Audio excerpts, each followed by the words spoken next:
오늘 공부할 내용은 계시록 14장입니다. 14만 4천의 두 번째 이야기. 종말에 구별될 세 부류 사람들의 이야기가 되겠습니다. 1절부터 20절까지의 내용인데요. 14만 4천의 첫 번째 이야기는 계시록 7장에 있었습니다. 땅을 해롭게 할 권세를 가진 네 천사가 등장을 해서 사방의 바람을 붙잡아서 땅에 바람이 불지 못하게 하려고 할 때에 다른 천사가 등장해서 네 천사의 재앙을 스톱시켰습니다. 그래서 하나님의 종들의 이마에 인치기까지 잠시 재앙을 멈춰라. 그리고 난 다음에 유대인 각 지파별로 1만 2천 명씩, 그래서 1만 2천 곱하기 12지파 하니까 14만 4천 명이 나왔습니다. 여러분, 금강산 봉우리가 몇 개입니까? 1만 2천 봉이라고 합니다. 조선 후기 실학자 이중환이 쓴 지리책 택리지에 나오는 겁니다. 그러면 이중환 선생께서 일일이 금강산에 가서 봉우리 수를 세봤을까요? 그건 아닐 겁니다. 예로부터 많은 수를 표현할 때 1만 2천이라고 하는 표현을 썼습니다.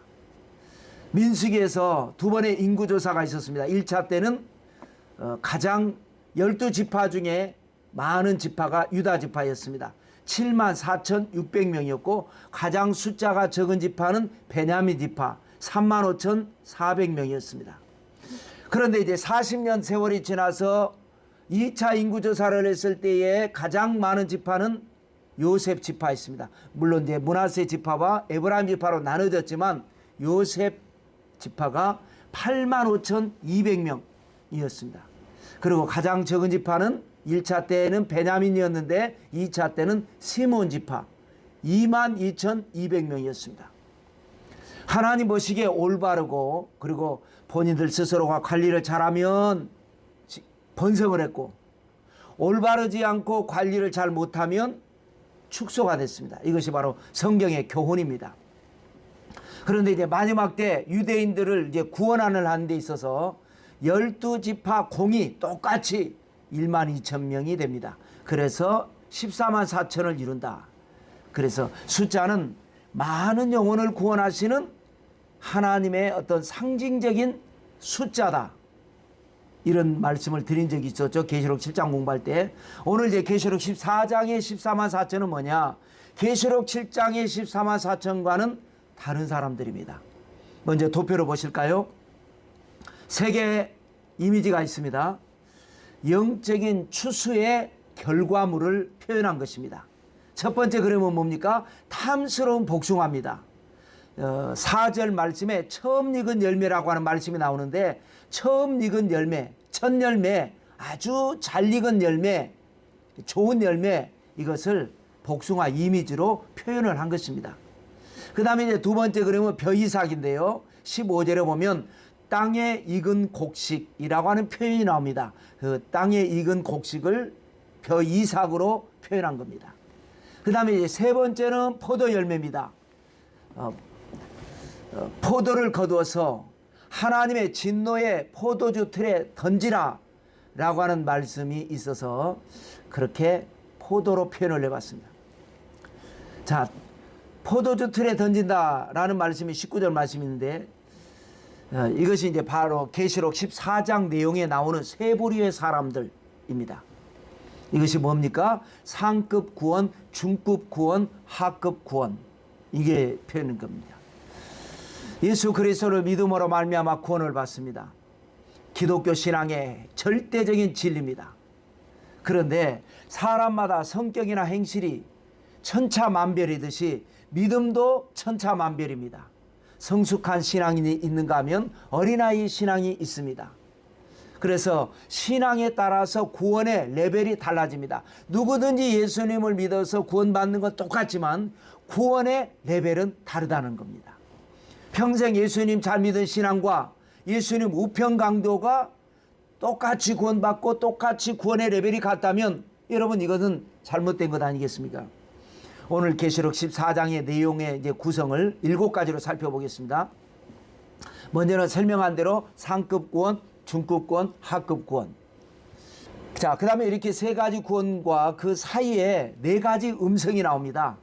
도표 아래를 보시면 보이스 1, 보이스 2, 보이스 3, 보이스 4가 나오죠. 일종의 나레이션과 같습니다. 그래서 보이스 1은 상급 구원에 대한 설명, 그 다음에 보이스 2는 중급 구원에 대해서, 그 다음에 보이스 3는 하급 구원에 대해서 천사들이 설명을 하는 것입니다. 그 다음에 이제 네 번째 보이스 4, 네 번째 음성은 뭐냐? 천사들의 음성이 아니라 하늘의 음성. 종합적인 설명이 되겠습니다. 그래서 세 가지 구원과 네 가지 음성, 이것을 오늘 7가지 대지로 설명하려고 합니다. 중요한 것은 뭐냐? 현재 내 신앙으로 나는 어떤 구원을 받을 것인가? 본인들 각자 스스로의 믿음의 성적표를 생각해 볼 수 있으면 좋겠습니다. 교회를 다니고 예수님을 믿는다면 하급 구원은 아닐 겁니다. 상급 아니면 중급인데 할 수 있으면 우리는 신앙생활을 더 열심히 잘 해서 바르게 해서 상급 구원에 들어가야 될 것입니다. 자, 본문의 구성 순서를 무시하고 세 가지 구원을 먼저 1, 2, 3 대지로 하고 중간에 있는 네 가지 음성을 나중에 차례대로 공부하도록 하겠습니다. 첫째는 처음 익은 열매 상급 구원이 되겠습니다. 1절 보시면 또 내가 보니 보라 어린 양이 시온산에 섰고 그와 함께 14만 4천이 서 있는데 그들의 이마에는 어린 양의 이름과 그 아버지의 이름을 쓴 것이 있더라. 계시록 7장에서의 14만 4천은 유대인들이었습니다. 숫자는 상징이라 그랬고 장남 루벤부터 12남 베냐민까지, 그래서 루벤 지파 중에 입맞은 자가 1만 2천이요, 시몬 지파 중에 1만 2천이요, 레위 지파 중에 1만 2천이요, 유다 지파 1만 2천이요. 그래서 합쳐보니까 14만 4천이다 이렇게 했었습니다. 그들은 선민의 언약은 맺었지만 하나님이 보내신 메시아 예수님을 믿지 않았던 유대인들입니다. 그래서 종말의 때에 환란으로부터 보호를 받는 겁니다. 데려감을 당하지는 못했고 믿지 않았기 때문에, 그래서 환란의 때에 하나님의 선민이니까 보호를 받기 위해서 하나님의 도장을 받는 14만 4천에 대한 이야기. 그때 하늘에는 이미 구원받은 교회와 성도는 흰옷을 입고 하나님을 찬양한다라는 것이 계시록 7장에서 우리가 나눴죠. 그런데 여기 계시록 14장의 14만 4천은 유대인이 아닙니다. 예수님을 믿는 성도입니다. 왜 그렇습니까? 여기에 어린 양이 나옵니다. 어린 양이 시온산에 섰는데 그와 함께 14만 4천이 서 있더라. 그래서 예수님을 잘 믿은 성도들의 숫자를 14만 4천으로 표현한 겁니다. 그런데 이 14만 4천 성도들 이마에는 어린 양의 이름과 그 아버지의 이름이 쓰여져 있더라. 이건 뭡니까? 신앙생활을 잘해서 합격 인증을 받은 표가 되겠습니다. 신명기 6장에 보면 쉐마가 나오죠. 거기에서 무슨 말씀이 있었습니까? 이마에나 손등에 하나님의 말씀을 붙여서 표를 삼으라 는 말씀이 있었습니다. 그런데 나중에 적그리스도가 등장하면 어떻게 됩니까? 오른손에나 이마에 666표를 받게 하는데 그 표가 뭡니까? 짐승의 이름이고 짐승의 수라 그랬습니다. 최근에 이제 과학이 발달하면서 범죄 예방을 위한 특수 형광 물질이 사용되어지고 있습니다. 그래서 우리 집 담벼락에 그 특수 형광 물질을 예를 들어 뿌려놓는다. 그럼 이제 도둑이 담을 넘다가 형광 물질을 만지게 되고 육안으로는 보이지 않지만 자외선으로 특수 장비로 비춰보면 나오는 겁니다. 그래서 이 사람이 깜짝같이 우리 집에 와서 물건을 가지고 갔지만 그 사람 증거가 없죠. 그런데 형광물질을 비춰볼 수 있는 장비로 비춰보면 증거가 나오는 겁니다. 여러분, 우리 신앙도 마찬가지입니다. 우리 육안으로는 판단하기가 어렵습니다. 저 사람이 잘 믿는 신앙인지 적당한 신앙인지 잘 못 믿는 신앙인지, 믿는지 안 믿는지는 알 수가 있지만 그 신앙의 정도는 우리가 판단할 수 없습니다. 그런데 하나님의 영적 레이저로 쏘면 그게 드러나는 겁니다. 그래서 아주 잘 믿는 사람들은 하나님께서 환난 중에 당하지 않게 하시고 데려가셔서 시온산에 어린 양과 함께 14만 4천 있었는데 그들의 이마에 보니까 하나님의 이름도 있고 어린 양의 이름이 있습니다. 여러분 갈라디아서 6장 17절에 보면 이후로는 누구든지 나를 괴롭게 하지 말라. 내가 내 몸에 예수님의 흔적을 지니고 있노라 로 고백한 적이 있습니다. 또 2절에는 자 오늘 다시 또 2절 말씀을 보면은 내가 하늘에서 나는 소리를 들으니 많은 물소리와도 같고 큰 우레소리와도 같은데 내가 들은 소리는 검은 고 타는 자들이 그 검은 고를 타는 것 같더라. 어린 양이신 예수님께서 구원받은 성도들과 함께 시온산에 서니까 하늘에서 찬양 소리가 넘쳐납니다. 그 소리가 어떤 소리입니까? 물소리 같기도 하고 우레소리 같기도 하는데 그것이 바로 검은 고 타는 소리더라. 기뻐서 내는 소리죠. 또 3절에 보면 그들이 보좌 앞과 내 생물과 장로들 앞에서 새 노래를 부르니 땅에서 속량함을 받은 14만 4천 밖에는 능히 이 노래를 배울 자가 없더라.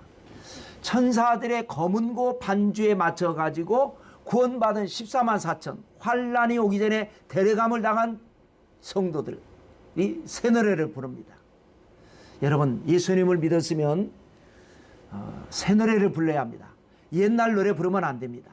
옛날 노래는 뭡니까? 우리가 세상에 살면서 세상에 취해서 살면서 했던 말들을 말합니다. 부정적인 말, 흉보는 말, 잘난 척하는 말, 불평하는 말. 새 노래는 뭡니까? 긍정적인 말을 하는 겁니다. 하나님을 찬양하고 사람을 칭찬하고 자기는 겸손하고 감사하는 말을 하고 이런 말입니다. 이 14만 4천에 대해서 속량함을 받은 사람들이라고 그랬습니다. 여러분 세상에 어떤 것으로도 속량을 받을 수가 없습니다. 속량이라고 하는 죄값을 지불하는 것인데 이것은 오직 예수 그리스도의 피로 말미암아 속량함을 받는 겁니다. 그 속량함을 받은 14만 4천이 바로 예수님을 잘 믿은 성도입니다. 기름 준비가 된 사람들입니다. 그래서 그리스도의 신부가 되기에 부족함이 없는 합격점을 받은 사람들입니다. 자, 중요한 것은 이제 4절과 5절인데요. 읽겠습니다. 이 사람들은 여자와 더불어 더럽히지 아니하고 순결한 자라. 어린 양이 어디로 인도하든지 따라가는 자며 사람 가운데서 속량함을 받아 처음 익은 열매로 하나님과 어린 양에게 속한 자들이니 그 입에 거짓말이 없고 흠이 없는 자들이더라. 상급 은혜를 받는 성도의 신앙의 모습이 바로 이겁니다. 네 가지로 정리해 볼 수 있죠. 여자와 더불어 더럽히지 아니한 순결한 자입니다. 여자는 뭡니까? 음녀입니다. 세상에 여자를 말을 하는 것이 아니라 여러분 성경에는 음녀라고 하는 표현이 참 많이 나옵니다. 이게 뭡니까? 하나님 외에 다른 것을 사랑하는 것, 이것을 말합니다. 여러분 고대 모든 우상 종교는 음란 종교였습니다. 음란으로 유혹해서 하나님 외에 다른 것을 좋아하고 다른 것을 따르게 하는 겁니다. 그 다음에 두 번째 모습은 뭡니까? 어린 양이 어디로 인도하든지 따라가는 자다. 절대 순종입니다. 성경에는 순종을 많이 강조했습니다. 성경뿐만이 아닙니다. 고전이나 성현들의 가르침이 뭡니까? 순천자는 흥하고 역천자는 망한다. 하늘의 이치를 따르면 잘 되게 돼 있고 그러지 않으면 안 되는 것이다. 그렇게 참 우리는 많이 배웠지만 요즘 세태는 어떻습니까? 하늘은 고사하고요. 낳아주신 부모 말도 거역하고 살아가는 것이 세태입니다. 성경에 우리가 너무나 잘 아는 말씀, 순종을 강조한 말씀 신명기 28장에 보면 2절 이하에 좀 길지만 내가 내 하나님 야훼의 말씀을 청종하면 이 모든 복이 내게 임하며 내게 이르리니 성읍에서도 복을 받고 들에서도 복을 받을 것이며 내 몸의 자녀와 토지의 소산과 내 짐승의 새끼와 소와 양의 새끼가 복을 받을 것이며 내 광주리와 떡반죽 그릇이 복을 받을 것이며 내가 들어와도 복을 받고 나가도 복을 받을 것이요. 그래서 순종하면 복을 받는다라는 거예요. 만사 매사가 잘 된다라는 거예요. 그런데 신명기 같은 신명기 28장 15절 이하에 보면 반대로 불순종하면 어떻게 되냐? 내가 만일 내 하나님 야훼의 말씀을 순종하지 아니하여 내가 오늘 내게 명하는 그의 모든 명령과 규례를 지켜 행하지 아니하면 이 모든 저주가 내게 임하며 내게 이를 것이니 내가 성읍에서도 저주를 받으며 들에서도 저주를 받을 것이며 또 내 광주리와 떡반죽 그릇이 저주를 받을 것이요 내 몸의 소생과 내 토지의 소산과 내 소와 양의 새끼가 저주를 받을 것이며 내가 들어와도 저주를 받고 나가도 저주를 받으리라. 그렇게 순종에 대해서 강조했는데 참 순종이 어렵습니다, 여러분. 그래서 순종은요 아무나 하는 게 아닙니다. 순결한 신앙인만이 할 수 있는 어떤 신앙적인 능력입니다. 영적인 기술입니다. 여러분, 왜 거역하는지 아세요? 왜 불순종하는지 아세요? 내 속에 불순물이 남아있어서 그렇습니다. 순종하려고 하는데 안 됩니다. 그래서 하나님은 사랑하는 자를 불시험을 허락합니다. 불시험을 받으면 내 속에 나도 모르게 불순물이 떨어져 나가는 겁니다. 자, 처음 익은 열매에 이 상급 구원 받는 사람들의 세 번째 모습은 뭐라 그랬어요? 속량함을 받아 처음 익은 열매다라고 표현을 한 겁니다. 처음 익은 열매, 하나님과 어린 양에게 속한 자. 그래서 여러분, 첫 열매 신앙이 중요합니다. 이것이 바로 상급 은혜를 받는 비결입니다. 그 다음에 네 번째는 뭐예요? 그 입에 거짓말이 없고 흠이 없는 자들이더라. 물론 완벽한 사람은 세상에 없습니다. 그러나 완벽을 추구하는 것이 바로 신앙의 도리입니다.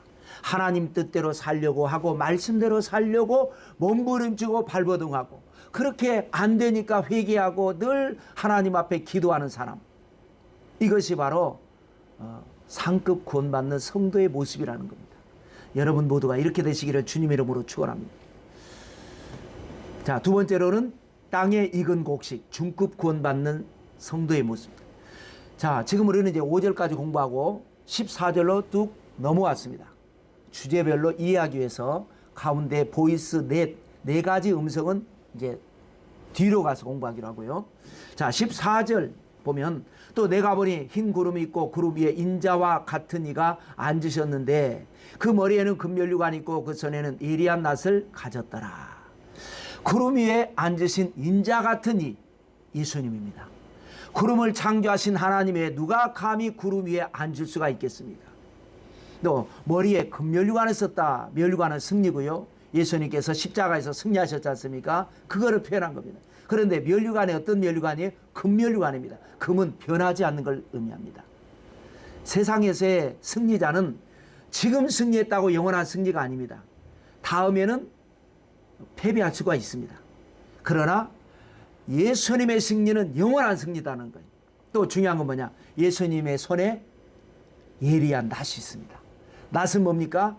곡식을 추수하기 위한 도구입니다. 15절 보실까요? 또 다른 천사가 성전으로부터 나와 구름 위에 앉은 이를 향하여 큰 음성으로 외쳐 이르되 당신의 낫을 휘둘러 거두소서 땅의 곡식이 다 익어 거둘 때가 이르렀음이니이다. 천사가 예수님을 향해서 보고 겸 신호를 알립니다. 당신의 낫을 휘둘러서 거두십시오. 여러분, 낫이라고 하는 단어도 그렇고요. 휘두른다라고 하는 표현이 어떻습니까? 아까 첫 열매 거둘 때하고는 사뭇 다르죠. 첫 열매 거둘 때는 하나하나 소중하게 딴 겁니다. 그런데 이제 두 번째 중급 구원은 환난을 거쳐서 이제 수확을 하기 때문에 거칠고 위험스러움, 그러나 기술적으로 수확을 하는 겁니다. 땅에 곡식이 잘 익어서 거둘 때가 이르렀습니다 라고 보고하니까 거두는데 이건 뭐예요? 시련을 이기고 환난이 왔을 때 환난을 거치지 않고 구원받는 것이 아니라 환난을 이기고 그리고 열매를 맺은 중급 구원의 성도들에 대한 영적인 추수가 되겠습니다. 아까 처음 익은 열매는 이마와 손에 하나님의 이름이 있었습니다. 누가 봐도 예수 믿는 사람들, 잘 믿는 성도들, 이거를 변한 겁니다. 그래서 환난이 오기 전에 데려간 거죠. 그런데 데려감을 얻지는 못했지만 그래도 신앙생활을 잘했고 하나님의 선택받은 백성입니다. 그래서 그 환난을 잘 이기게 하시고 그래서 잘 익은 곡식으로 인정하셔서 예수님께서 직접 때가 되니까 낫을 휘둘러서 거두셔서 하늘 곳간에 드린다. 이것이 바로 하나님의 구원의 반열에 올라간 중급 구원을 의미합니다. 자, 16절 또 보시면 구름이 앉으신 이가 낫을 땅에 휘두르매 땅의 곡식이 거두어지니라. 쓸데없는 걱정이지만 휘두르는데 안 거두어지면 안 되지 않습니까? 근데 잘 거두어진다라는 것이 기록되어 있고요. 첫 열매보다는 못하지만 제대로 잘 익었다. 잘 거두어진다. 그래서 중급이다. 이겁니다. 자, 세 번째입니다. 땅에 익은 포도. 이것은 하급 구원입니다. 17절 보실까요? 또 다른 천사가 하늘에 있는 성전에서 나오는데 역시 예리한 낫을 가졌더라. 아까는 예수님께서 직접 예리한 낫을 들고 수확을 하는데 거두는데 이번에는 예수님이 하지 않습니다. 하급 구원이니까 천사가 예리한 낫을 들고 나타납니다. 주님은 구름 위에서 역사하셨는데 천사는 성전에서 나와서 지상이죠. 이제 성전에 나와서 하는 겁니다. 자, 18절 보시면 또 불을 다스리는 다른 천사가 제단으로부터 나와 예리한 낫 가진 자를 향하여 큰 음성으로 불러 이르되 내 예리한 낫을 휘둘러 땅에 포도송이를 거두라. 그 포도가 익었느니라 하더라. 자, 아까는 예수님께서 낫을 가지고 있는데 천사가 이제 됐습니다. 거두십시오 해서 예수님이 거둔 것이 중급권이고, 여기는 보니까 하급권은 보니까 천사가 낫을 준비하고 있는데 다른 천사가 오케이 때가 됐어 이제 거둬 해가지고 거둔다라는 거예요. 그래서 불을 가진 천사가 한 겁니다. 이건 뭡니까? 이 불이라고 하는 것은 엄청난 환란을 당한 거예요. 그래서 이제 다 끝났다. 이제 거두자. 자, 그래서 상급 구원, 중급 구원, 하급 구원. 이 상급 안에서도 또 상급이 다르겠죠. 중급 안에서도 또 다르겠죠. 사람은 천차만별입니다. 그래서 우리는 어떤 신앙생활하느냐가 중요한 겁니다. 자, 또 19절 보면 천사가 낫을 땅에 휘둘러 땅에 포도를 거두어 하나님의 진노의 큰 포도주 틀에 던짐에 성 밖에서 그들이 밟히니 틀에서 피가 나서 말 굴레까지 닿았고 1600 스타디온에 퍼졌더라. 알곡은 모아서 어디로 갑니까? 곡간에 들어가는 겁니다. 근데 포도는 거둬서 어디로 간 겁니까? 포도주 틀에 던져버렸습니다. 그것도 어떤 포도주 틀이냐?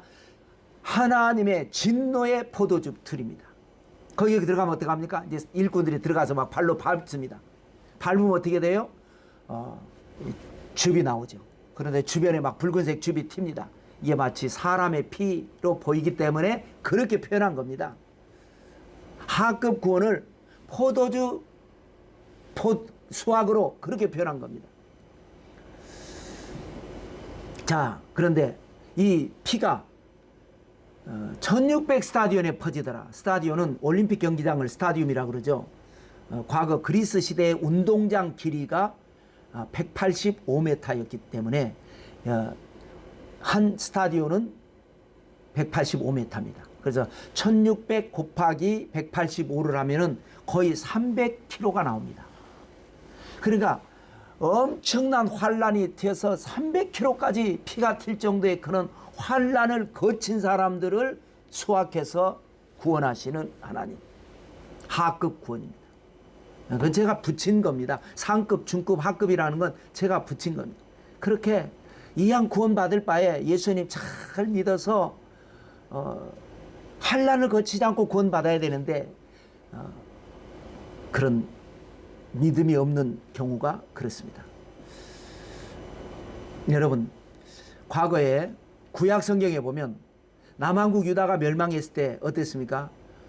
바벨론에 가서 하나님께서 예비하신 축복을 누린 사람들이 있습니다. 나라가 망했는데 다니엘 같은 사람, 사드락과 메삭과 아벳느고 같은 사람들은 나라가 망했는데도 불구하고 하나님이 예비하신 축복의 은혜가 있었습니다. 그런가 하면 두 번째 불은 어땠습니까? 포로로 끌려가서 나라가 망해서 포로로 끌려갔지만 그래도 거기서 잘 극복하고 70년 잘 견뎌서 돌아와서 나라를 재건한 사람들도 있었습니다. 그런가 하면 어땠습니까? 세 번째 불은 왜 우리 선민인데 이방인들에게 왜 우리가 져야 되느냐? 우리는 싸워서 이겨야 된다. 끝까지 저항하다가 비참하게 최후를 맞이한 사람들이 있었습니다. 이것이 영적인 계시입니다. 상급, 중급, 하급. 자, 구약에 이와 같이 세 부류가 있는 것처럼 장차 종말의 때 7년 환란의 때에도 환란이 오기 전에 데려감을 당하는 영혼, 환란의 때 데려감을 당하지는 못했지만 인침을 받아서 잘 이기는 부류. 그러나 끝까지 하나님을 믿지 않고 하나님을 거역해서 사탄의 통치 속에서 무서운 환란을 당한 후에 그때서야 깨닫고 예수님 믿고 구원받는 부류. 이렇게 세 가지 구원이 되겠습니다. 자, 이제부터 이제 네 가지 음성을 하겠습니다. 네 번째입니다. 첫째 천사의 음성. 이것은 뭡니까? 상급 구원을 설명하는 음성입니다. 6절입니다. 또 보니 다른 천사가 공중에 날아가는데 땅에 거주하는 자들 곧 모든 민족과 종족과 방언과 백성에게 전할 영원한 복음을 가졌더라. 자, 앞에 또 다른 천사가 끝부분에 뭡니까? 복음을 가졌더라. 복음이란 기쁜 소식입니다. 죄인을 용서하고 사망에서 생명으로 저주에서 축복으로 옮기신다라고 하는 소식이 바로 복음입니다. 대상은 뭡니까? 모든 민족과 종족과 방언과 백성에게 전할 복음이라고 그랬습니다. 그래서 누구든지 예수님을 믿기만 하면 구원받는다라는 겁니다. 또 복음의 유효기간이 뭡니까? 유효기간이 없습니다. 영원한 복음이라고 그랬습니다. 그런데 그러니까 영원하니까 나중에 전체 믿어도 되지 아닙니다. 가능하면 빨리 잘 믿는 것이 중요합니다. 복음의 기회가 왔을 때 믿지 않으면 상급 기회를 놓치게 됩니다. 끝까지 믿지 않아도 하나님은 끝까지 포기하지 않으시고 결국 구원하시려고 하실 겁니다. 그러나 너무 늦은 구원은 상급이 아닌 중급이 아닌 하급 구원이 돼서 피가 터지는 엄청난 환란을 통해서 구원받게 될 것입니다. 7절입니다. 그가 큰 음성으로 이르되 하나님을 두려워하며 그에게 영광을 돌리라. 이는 그의 심판의 시간이 이르렀음이니 하늘과 땅과 바다와 물들의 근원을 만드신 이를 경배하라 하더라. 먼저 알려주는 겁니다. 심판의 시간이 이르렀다. 여러분, 시계가 없어도요 어느 정도 시간을 알고 삽니다. 그렇게 살아야 합니다. 해가 동쪽 하늘에 뜨면 어떻습니까? 자다가도 일어날 시간입니다. 밭에 나가서 열심히 일하다 보면 배가 고픕니다. 밥 먹을 시간입니다. 먹고 계속 일하다 보면 어두워집니다. 집으로 귀가하는 시간입니다. 밤이 깊어지면 어떡합니까? 잠자는 시간입니다. 이런 정도는 우리가 시계가 없어도 그냥 본능적으로 아는 겁니다. 지금 우리는 어느 때를 살고 있습니까? 성경에 보면 고린도후서 6장 2절에 보라 지금은 은혜 받을 만한 때요 보라 지금은 구원의 날이다. 지금 우리는 종말의 때이면서도 은혜로 사는 겁니다. 이것이 2000년 교회 역사의 시간입니다. 그런데 요즘 추세가 어떻습니까? 재앙이 시작되고 있습니다. 물론 옛날부터 재앙은 있었지만 그 재앙이 심상치 않습니다. 요즘은 강도가 더해지고 있습니다. 전쟁과 지진, 바이러스, 사람들이 서로 사랑하지 못하고 짐승은 사랑해도 때로는 부모 형제 간에 연 끊고 살아도 애완견을 가족같이 사랑하면서 사는 아주 심한 경우도 있습니다. 다 그런 경우는 아니지만 누가복음 21장 31절에 보면 이와 같이 너희가 이런 일이 일어나는 것을 보거든 하나님의 나라가 가까이 온 줄을 알라고 말씀하셨습니다. 하나님의 나라가 가까이 온 줄을 알면 어떻게 해야 됩니까? 깨어 있어야 됩니다. 회개해야 합니다. 기름 준비해야 합니다. 기름 준비가 뭡니까? 자기 희생입니다. 여러분, 하나님께 드리는 예배 자체가 뭡니까? 희생제사입니다. 하나님의 아벨의 제물은 연락하시고 가인의 제물은 연락하지 않으셨다. 왜 그렇습니까? 아벨의 제물은 짐승을 태워서 드린 겁니다. 이건 희생이죠. 내가 양을 한 마리 잡았으면 양 한 마리가 없어져 버린 겁니다. 누가 먹은 것도 아닙니다. 없어져 버린 겁니다. 하나님은 보이지 않는데 연기돼 가지고 없어져 버린 겁니다. 그런데 좋아하는 겁니다. 내가 하나님께 이렇게 내 마음을 드렸다 이런 겁니다. 그런데 가인의 제물은 뭐였습니까? 땅의 곡식, 땅의 소산으로 됐습니다. 오늘날 우리 유교식 제사 드린 것과 똑같습니다. 조상 제사 드린다고 해서 온갖 홍동백서 다과포해 이런 것 음식 다 준비해서 했죠. 그래서 어떻게 됩니까? 그거 끝나고 그 음식으로 잔치합니다. 우리들 다 먹습니다. 그러니까 아무것도 손해난 거 없습니다.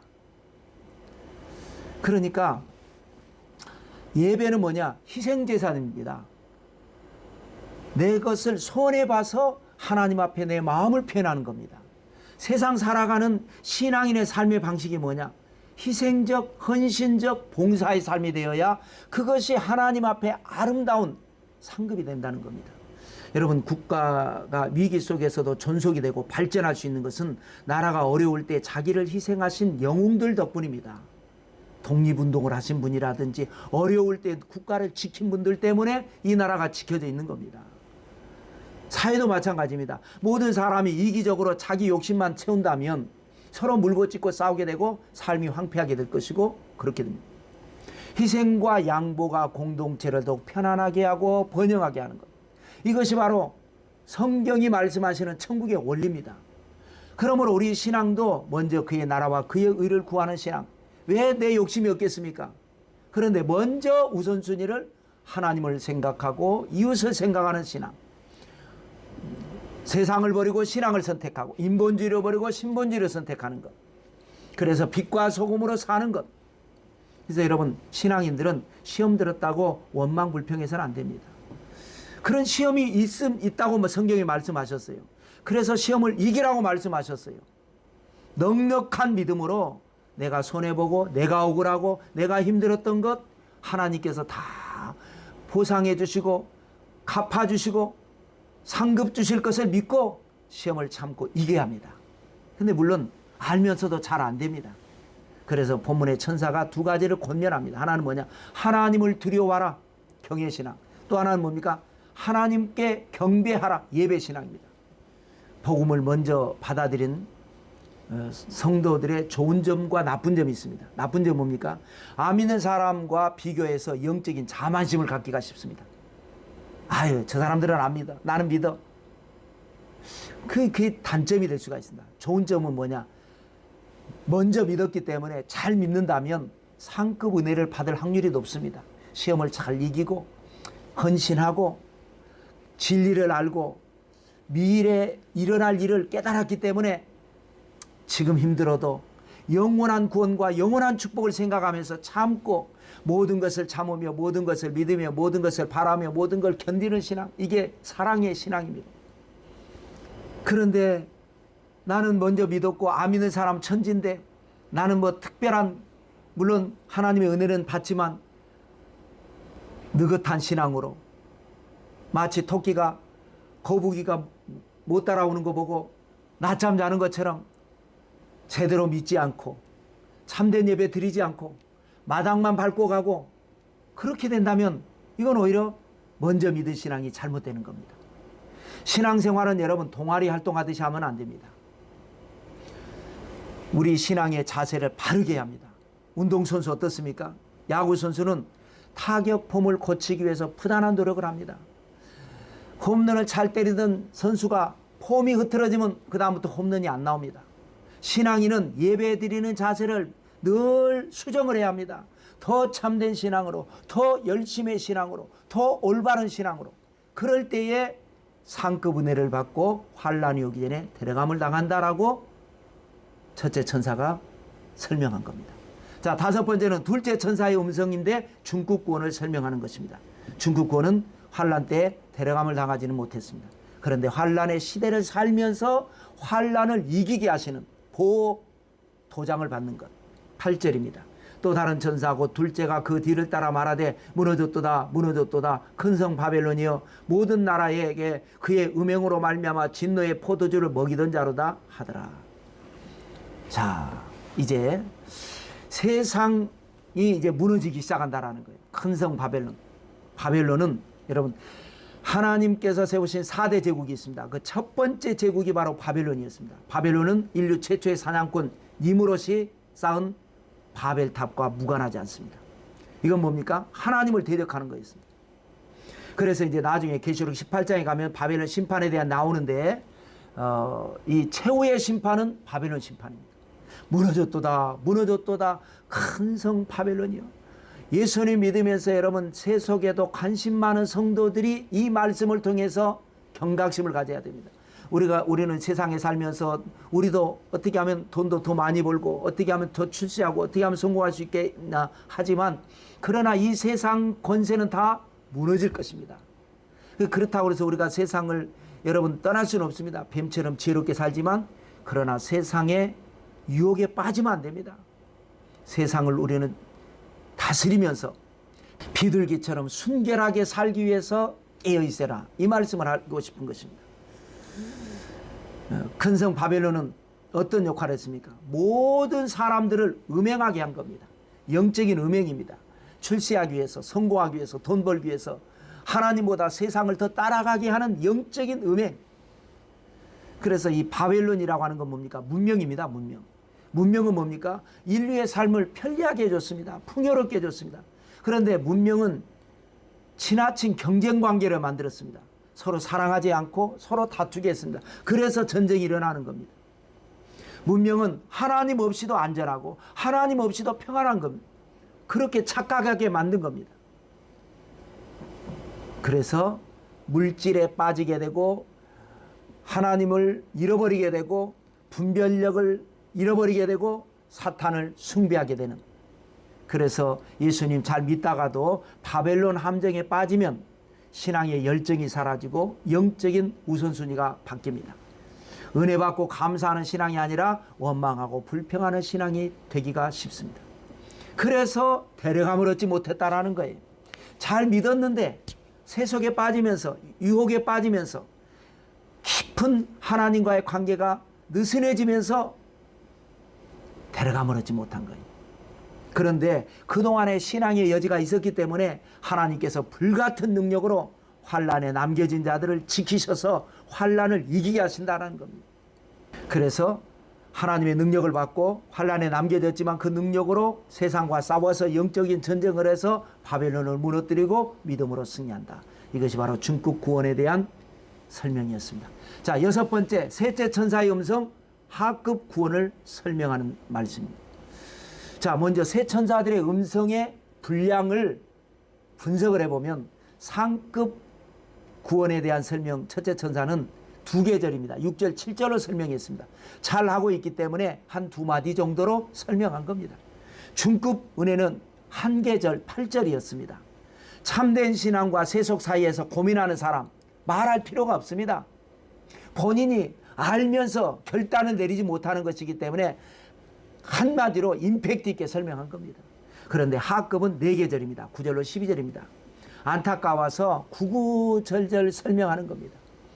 자, 뭐라고 합니까? 먼저는 짐승의 표를 받지 말라는 겁니다. 9절에 또 다른 천사 곧 셋째가 그 뒤를 따라 큰 음성으로 이르되 만일 누구든지 짐승과 그의 우상에게 경배하고 이마에나 손에 표를 받으면 그랬습니다. 여러분 13장에서 두 짐승에 대한 말씀을 우리가 공부했습니다. 하나는 바다에서 올라온 짐승 세계 정부, 하나는 땅에서 올라온 두 번째 짐승 적그리스도 우리가 공부했죠. 적그리스도가 용의 권세를 받아서 능력을 받아서 사람들을 미혹을 한다 그랬습니다. 그래서 자기 우상을 만들게 하고 그 우상으로 하여금 말을 하게 하는 희한한 마술을 발휘하고 그래서 자기를 추종하는 사람들에게 자기 이름으로 된 표를 받으라. 그것이 바로 적그리스도의 표요 짐승의 숫자라고 하는데 666이라고 그랬습니다. 아직까지 666이 뭔지는 알 수가 없습니다. 나중에 그때가 되면 알게 되겠죠. 그래서 모든 사람, 이 땅에 환난의 때 남겨진 사람, 적그리스도가 다스리던 시대에 이 표를 받으라. 이마에나 손등에 받으라. 받지 않으면 매매를 할 수가 없게 합니다. 그런데 상급 은혜를 받아서 데려감을 당한 사람은 애당초 상관없는 이야기입니다. 애당초 하나님의 표를 받은 사람이기 때문에 환난 여기에 데려감 당했고, 그 다음에 중급 은혜는 짐승의 표를 받지 않고 승리하는 겁니다. 그런데 하급 은혜는 뭐냐? 짐승의 표를 받아서 엄청난 그 환난 속에서 1600 스타디온의 피가 터지는 그런 시련 속에서 구원을 받는 그런 얘기입니다. 여러분, 이렇게 표를 받으면, 짐승의 표를 받으면 하나님의 진노를 사게 됩니다. 10절입니다. 그도 하나님의 진노의 포도주를 마시리니 그 진노의 잔에 섞인 것이 없이 부은 포도주라. 아까 하급 구원에 대한 말씀할 때 주님이 아닌 천사가 낫을 휘둘렀다 그랬습니다. 그래서 불을 가진 천사가 포도송이가 익었다 거두어라 신호를 했습니다. 그래서 낫을 가진 천사가 낫을 막 휘두르니까 거둬졌고, 그래서 그들을 포도주에 던졌다 그랬습니다. 여러분, 진노는 무서운 고난이 될 것입니다. 10절 중간에 볼까요? 거룩한 천사들 앞과 어린 양 앞에서 불과 유황으로 고난을 받으리니, 11절, 그 고난의 연기가 세세토록 올라가리로다. 짐승과 그의 우상에게 경배하고 그의 이름표를 받는 자는 누구든지 밤낮 쉼을 얻지 못하리라 하더라. 불과 유황은 성경에 여러 차례 기록되어 있습니다. 하나님의 심판을 얘기합니다. 최종적으로는 그 연기가 세세토록 올라갑니다. 꺼지지 않는 불입니다. 지옥불입니다. 근데 이건 아직까지 지옥은 아닙니다. 이 사람들은 지옥 문턱까지 가서 구원받는 것이 바로 하급입니다. 지옥불의 고난을 설명하면서 회개시켜서 돌아오게 합니다. 그러니까 또다시 정리하자면, 평소에 예수님 잘 믿을 성도는 상급, 잘 믿는 것 같으면서도 세속을 따른 사람은 중급, 그런데 끝까지 믿지 않았던 사람은 나중에 환난의 때에 하나님께서 이삭 죽비로 구원한다. 이것을 여러분이 절대로 잊지 마시고 경각심을 가지고 예수님 잘 믿고 승리하게 되시기를 축복합니다. 그러므로 인내하라는 말씀이 여기 있습니다. 12절에 성도들의 인내가 여기 있나니 그들은 하나님의 계명과 예수에 대한 믿음을 지키는 자니라. 여러분, 신앙이 참된 신앙이냐 아니냐, 이것은 시금석은 뭡니까? 인내입니다. 참지 못하는 건 제대로 믿지 않았기 때문에 그런 겁니다. 성경은 인내에 대한 말씀이 많죠. 디모데후서 2장 11절에 보면 미쁘다 이 말이여, 우리가 주와 함께 죽었으면 또한 함께 살 것이요. 12절, 참으면 또한 함께 왕노릇할 것이요. 우리가 주를 부인하면 주도 우리를 부인하실 것이라. 그래서 참는 자가 나중에 상급 권 받아서 데려감을 나가고 하늘에 가서 왕노릇 한다는 거예요. 히브리서 10장 36절에 너희에게 인내가 필요하면 너희가 하나님의 뜻을 행한 후에 약속하신 것을 받기 위함이라. 누가복음 21장 19절에 너희의 인내로 너희 영혼을 얻으리라. 그래서 인내가 중요한데요. 언제 무엇을 참느냐가 중요합니다. 지금 신앙의 시험을 참는 사람은 베스트, 상급 구원을 받는 겁니다. 지금 이 시험을 못 참는 사람들은 버려둠을 당하는 것이고 종말의 때에 환난을 참아야 합니다. 이것이 중급구원이고요. 이것도 못 참은 사람들은 나중에 적그리스도의 덫에 들어가서 1600 스타디온의 피가 터지면서 그거를 참고 그래서 견뎌서 나중에 하급 구원 받는다. 이게 되는 겁니다. 자, 오늘의 마지막 7번째입니다. 하늘의 음성, 종합적인 설명입니다. 저는 개인적으로 이 7번째 대지에서 가장 은혜를 많이 받았습니다. 여러분, 기독교는 기본적으로 역설의 진리라고 합니다. 약할 때가 강한 겁니다. 죽음은 끝이 아니라 부활로 새롭게 시작하는 겁니다. 성경은 성공은 넓은 길로 가면 안 됩니다. 남들이 다 가는 길 아닙니다. 좁은 길로 가는 겁니다. 집은 좋은 땅에 짓는 것이 아니라 안 좋은 땅, 반석에다 지어야, 지을 때는 힘들지만 오래 가는 겁니다. 또 무엇을 먹을까, 무엇을 마실까, 무엇일까 염려하지 말고 먼저 내가 당장 필요한 건 놔두고 하나님 나라를 구하라. 원수를 사랑하라. 오른뺨 때리면 왼뺨을 돌려대라. 이게 다 뭡니까? 성경의 거의 모든 말씀이 역설의 진리입니다. 이 7번째 내용이 바로 죽음에 대한 내용입니다. 성도의 죽음, 역설의 진리. 13절 볼까요? 또 내가 들으니 하늘에서 음성이 나서 이르되 기록하라. 지금 이후로 주 안에서 죽는 자들은 복이 있도다 하시매 성령이 이르시되 그러하다. 그들의 수고를 그치고 쉬리니 이는 그들이 행한 일이 따름이라 하시더라. 성도의 죽음이 복이 있다는 거예요. 그래서 오늘 이 13절 말씀 보면 복휴상입니다. 어떤 복입니까? 주 안에서 죽는 자가 복이 있다는 거예요. 의미를 깨닫지 못하는 사람은 죽음이 왜 복이냐? 죽음은 슬픈 것인데, 이별하는 것인데, 괴로운 것인데, 단절되는 것인데, 여러분 그렇지 않습니다. 휴거만 데려감을 당하는 게 아닙니다. 주 안에서 죽은 자들은 하나님께 데려감을 당하는 것입니다. 그러므로 복이 있는 겁니다. 그 다음에 또 복휴상이라는데 휴입니다. 모든 수고를 거치고 안식을 얻는 휴, 은총입니다. 여러분, 일 중독중이라는 말이 있습니다. 세상을 열심히 부지런히 사는 것은 훌륭한 일이지만 부지런한 것과 일 중독중은 다른 겁니다. 범죄한 아담에게 하나님께서 주신 은혜가 뭡니까? 이마에 땀이 흘러야 먹고 살 것이다. 부지런한 생활 습관을 통해서 세속에 빠지지 않고 올바르게 살 수 있다라는 의미의 말씀이었습니다. 그런데 이 말씀에 하나님께서 사탄이 가라지를 덧부려 갔습니다. 이 말씀의 알곡은 열심히 땀을 흘려야 올바르게 살 수 있다는 말씀인데 사탄에게다 가라지를 덧부려 가지고 열심히 사는 게 아니라 일 중독중에 빠지게 합니다. 다람쥐 쳇바퀴 돌듯이 돌고 돌고 또 돌고 계속 일하고. 그런데 하나님은 사랑하는 성도는 데려다가 환난을 벗어나 근심이 없게 하고 모든 수고와 슬픔을 이기고 승리하게 하십니다. 그래서 성도는 하나님께서 쉬게 하시는 복휴상의 휴입니다. 그 다음에 또 복휴상의 상이 있습니다. 상급입니다. 그들의 행한 일이 따름이라. 여러분, 이것이 얼마나 감사한 말씀인지 압니까? 그들의 행한 일이 따릅니다. 내가 가는데 내가 지금까지 행했던 일들이 다 좋은 결과가 돼서 나를 따라온다라는 거예요. 내가 일일이 챙기지 못해도. 여러분, 세상에서는 어떻습니까? 내가 아차해서 챙기지 못하면 내가 열심히 수고했던 것이 헛수고가 되는 경우가 너무나 많습니다. 죽 서서 남의 좋은 일을 하는 경우도 많습니다. 내가 수고하고 남이 이익을 취하는 경우도 많습니다. 정당한 대가를 얻지 못하는 경우가 너무나 많습니다. 그러나 주 안에 있는 하나님의 사람에게는 그들의 행한 일이 정당한 결과로 좋은 열매로 돌아온다. 이것은 하나님의 언약이고 성령의 능력입니다.